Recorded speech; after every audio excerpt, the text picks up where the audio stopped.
Welcome to clear selection. Clear selection के YouTube channel पे आपका स्वागत है। जनरल नॉलेज सीरीज में हम लोग टॉप 500 क्वेश्चन ज्योग्राफी के देख रहे हैं और इसका ये पार्ट 2 है। पार्ट 1 अगर आपने नहीं देखा है तो वीडियो के प्लेलिस्ट में जाकर के आप उसे चेकआउट कर सकते हैं और ये सीरीज आपके हर एग्जाम के लिए काफी लाभदायक सिद्ध हो रहा है। अगर ये सीरीज अच्छा लग रहा है तो लाइक करके मोटिवेशन बढ़ाइएगा ताकि आपको ऐसे सीरीज आगे भी मैं लेकर के आऊं और आपके सिलेक्शन में मेरा थोड़ा बहुत योगदान रहे। तो चलिए शुरू करते हैं अपने पार्ट 2 को इस ज्योग्राफी सीरीज का।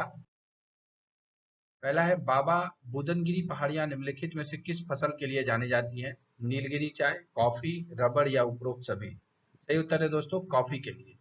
बाबा जो बुदनगिरी है पहाड़ियां पश्चिमी घाट में कर्नाटक के चिकमंगलूर में स्थित है और यह 1895 मीटर की ऊंचाई पर स्थित है। दूसरा सवाल है शीतकाल में उत्तर भारत में बारिश का मुख्य कारण क्या है? बहुत इंपॉर्टेंट सवाल है, अक्सर पूछा जाता है। पश्चिमी विक्षोभ, लौटता हुआ मानसून, सामान्य मानसून या व्यापारिक पवनें? तो पश्चिमी विक्षोभ जो है, वेस्टर्लीज पवनें जो होती हैं वो करती हैं शीतकाल में उत्तर भारत में वर्षा। तो पश्चिमी विक्षोभ जो है भूमध्य सागर से उत्पन्न होता है और यह भारत और पाकिस्तान के कुछ वर्षा करवाने में सहायक होता है। निम्नलिखित में से कौन सा पड़ोसी देश पेट्रोल, डीजल व जेट ईंधन के लिए भारत पर आत्मनिर्भर है?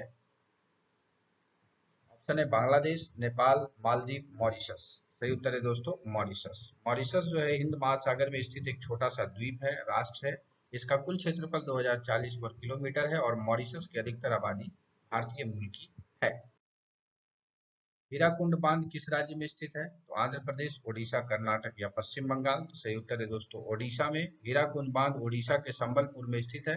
इसका निर्माण 1948 में शुरू हुआ और 1957 में इसका निर्माण कार्य पूरा हुआ था।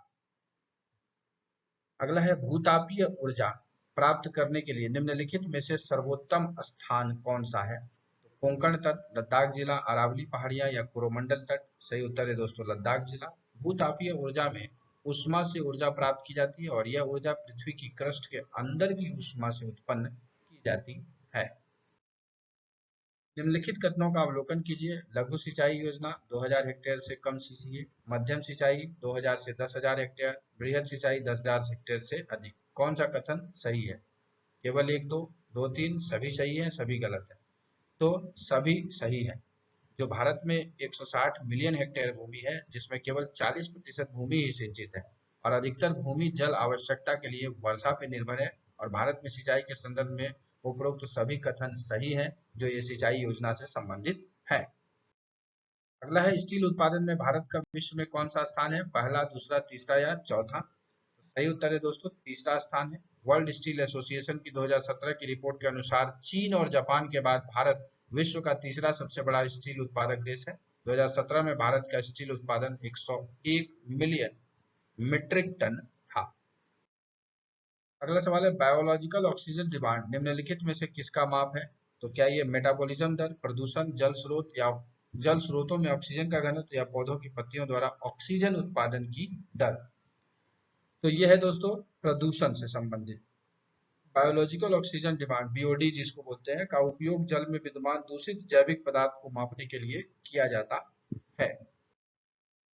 निम्नलिखित में से कौन सी नस्ल भारत की सबसे पुरानी नस्ल है? नेग्रिटो, प्रोटो ऑस्ट्रेलाइट, मोंगोलाइट या नॉर्डिक?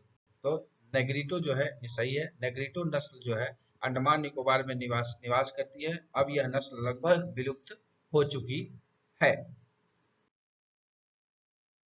अंतिम सवाल देखते हैं इस वीडियो का। निम्नलिखित में से किस वस्तु को सबसे पहले विशिष्ट भौगोलिक अधिनियम पहचान अधिनियम 1999 के तहत रजिस्टर कराया गया? मैसूर शीशम, दार्जिलिंग चाय, मैसूर मदुरई सुगंधी या चंदेरी साड़ी?